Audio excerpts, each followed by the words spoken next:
தமிழுக்கும் தமிழனுக்கும் தலையாய வணக்கம். நம்ம தமிழ் பண்பாடு கலாச்சாரம் எல்லாமே என்ன சொல்லுதுன்னா, விரோதியாக இருந்தாலும் அவங்க நம்ம வீட்டுக்கு வந்துட்டாங்கன்னா அவங்கள வாங்கன்னு சொல்லி கூப்பிட்டு எப்படி இருக்கீங்க, நல்லா இருக்கீங்களா, தண்ணி குடிக்கிறீங்களா, சாப்பிட்றீங்களா அப்படின்னு கேட்கணும்னு சொல்லுது. ஆனால் இப்போ இருக்க சின்ன பசங்க ஓகே, என் பையனை தான் சொல்கிறேன், மற்றவங்கள யாரையும் சொல்லலை.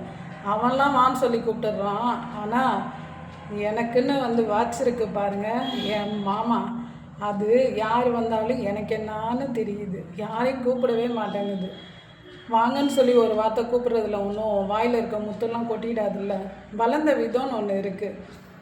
அது ஆரம்பத்திலே சின்ன பிள்ளையிலேருந்து ஒழுங்காக வளர்த்துருந்தாங்கன்னா, நல்லா பண்பாடு கலாச்சாரம்லாம் சொல்லி கொடுத்து வளர்த்துருந்தாங்கன்னா ஒழுங்காக வளர்ந்துருக்கும். கொஞ்சம் சொல்லிக் கொடுக்க மறந்துட்டாங்களாட்ருக்கு. எவ்வளோ தான் நம்மளால் மாற்ற முடியும் சொல்லுங்கள். இனிய அன்பான காலை வணக்கம். வாழ்க வளமுடன்.